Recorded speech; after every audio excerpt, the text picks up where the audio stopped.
Vu de Kinshasa, les défis auxquels est souvent confronté le secteur de l'enseignement primaire, secondaire et technique dans notre pays nécessitent obligatoirement une descente sur le terrain pour s'en imprégner et agir en conséquence. Que font les cadres que nous envoyons en province? Ils font quoi? Chacun là où il est, il sait par quel canal il est passé, qui l'a recommandé, vous êtes là. Interrogation légitime. Ainsi, à la tête d'une forte délégation, Maître Tony Mwaba vient d'effectuer en province 9 mois d'immersion par intermittence, visualisant notamment la mise en œuvre de la gratuité scolaire. Le ministre de l'EPST n'a pas eu tort d'effectuer un tel long périple. Ces séances nous ont permis, comme sous l'arbre à palabres, de pointer du doigt tout ce qu'il y a eu comme problème et de partager ou d'établir les responsabilités pour nous permettre d'atteindre, n'est-ce pas, le redressement. Visite d'inspection ou d'information, en fait l'itinérance initiée en province par le ministre de l'EPST pour évaluer la gouvernance de son secteur, s'est par ailleurs apparenté à un défi personnel.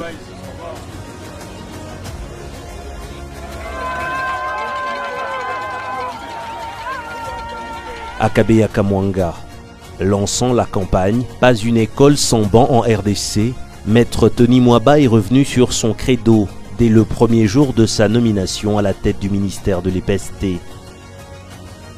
Nous avons placé notre mandat sous les piliers de la consolidation et de la pérennisation de la gratuité de l'enseignement, ainsi que celui du redressement de notre sous-secteur par la lutte contre toutes sortes d'antivaleurs. Ceci dans la rupture avec les passés et les mauvais passés. À la tête d'une forte délégation composée notamment de certains partenaires du secteur éducatif, associations des parents, syndicats des enseignants, élus du peuple, ONG, jamais immersion en province d'un ministre de l'EPST n'a suscité autant d'attentes et surtout au vu de nouvelles perspectives que laisse entrevoir la mise en œuvre de la gratuité scolaire pour les parents et le corps enseignant notamment.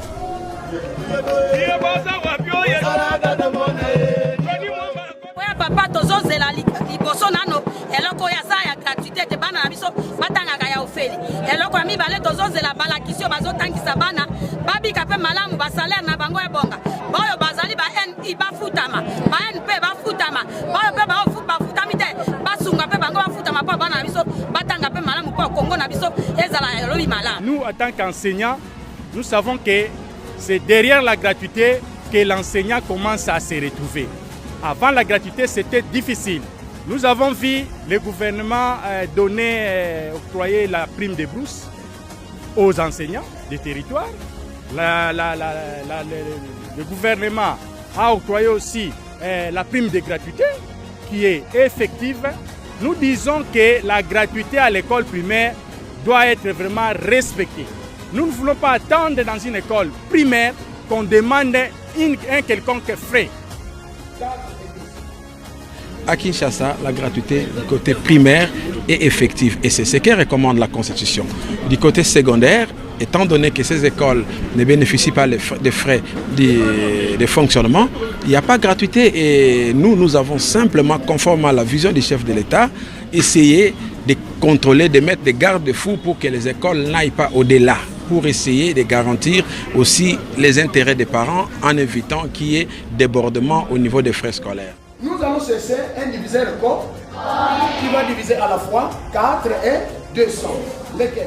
Tout en reconnaissant les efforts fournis pour l'amélioration des conditions des enseignants, le banc syndical, loin d'être cependant unanime, exhorte le gouvernement à faire davantage. Parce que l'enseignant, vous pouvez le mettre dans un beau bâtiment où il y a beaucoup de meilleurs bancs, mais s'il n'est pas motivé, jamais il ne fera un travail de qualité. C'est que nous souhaiterions que le gouvernement respecte ses engagements. Il avait promis, en introduisant la gratuité, il paierait de 3 paliers jusqu'en 2020.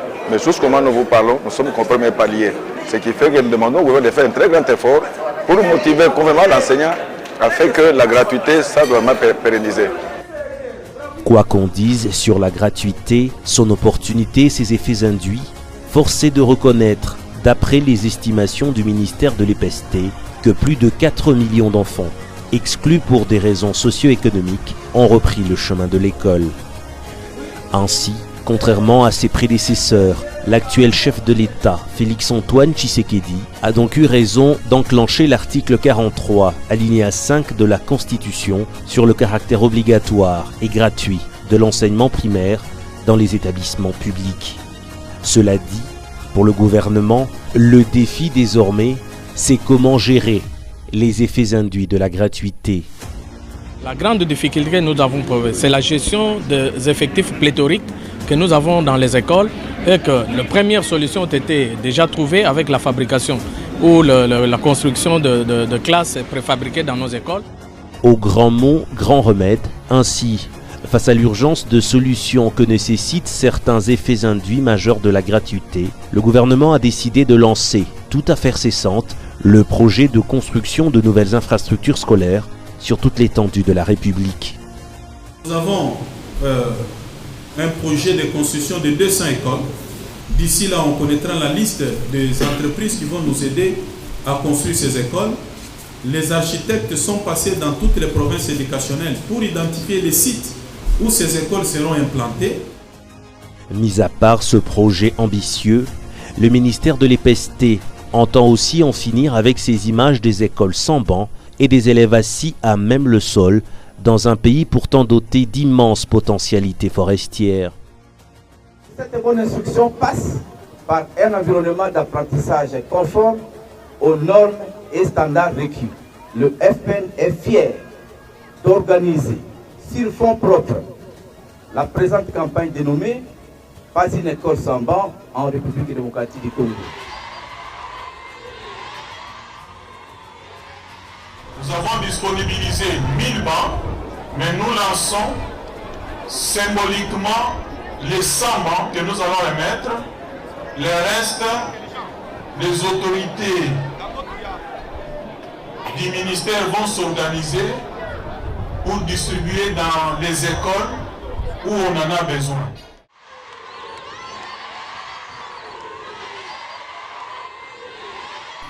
Homme de rupture d'avec les gouvernances précédentes de son ministère, Maître Tony Mwaba s'est donné comme pari la lutte contre les antivaleurs dont les agréments complaisants et frauduleux, souvent à la base des désordres en matière de reconnaissance et des mécanisations des écoles et des enseignants en province.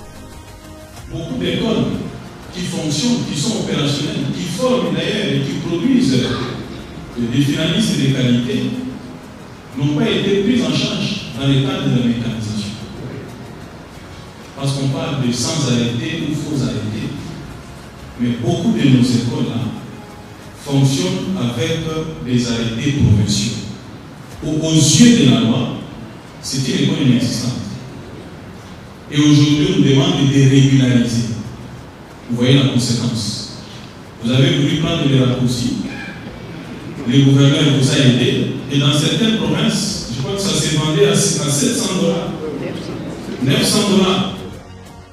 Dans ce catalogue des antivaleurs maintes fois dénoncées, il en est une dont on n'ose pas mettre sur la place publique, le harcèlement sexuel en milieu scolaire. La lutte contre les antivaleurs. Là, le Congo central avait pris des dispositions, une fois surtout sur les harcèlements sexuels. Là, nous avons même mis en place un avocat qui doit aider le parent en cas, parce que là, ça présente deux aspects. Il y a l'aspect administratif. Au cas où il y a un enseignant a commis une bêtise là-dessus, on va le poursuivre sur l'aspect administratif et sur l'aspect judiciaire. Sur l'aspect judiciaire, nous avons un avocat qui va aider le parent à poursuivre cet enseignant-là. Au fur et à mesure des rencontres avec les cadres provinciaux de l'EPST, le ministre s'est fait désormais une religion sur la gouvernance du secteur de l'enseignement primaire, secondaire et technique dans notre pays.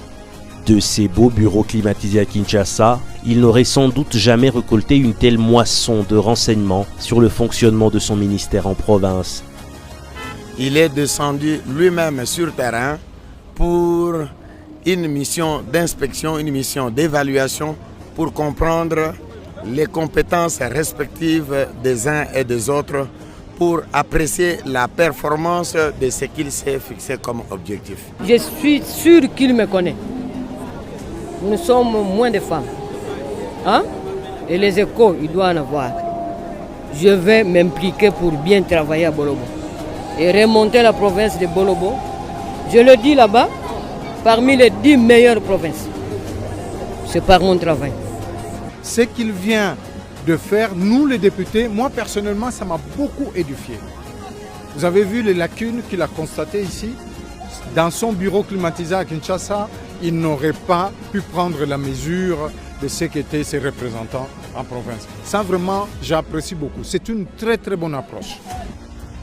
L'itinérance initiée par le ministre de l'EPST a donc jeté un éclairage nouveau sur un secteur aussi stratégique pour le développement national, secteur qui n'a pas toujours bénéficié de la considération par rapport à son importance.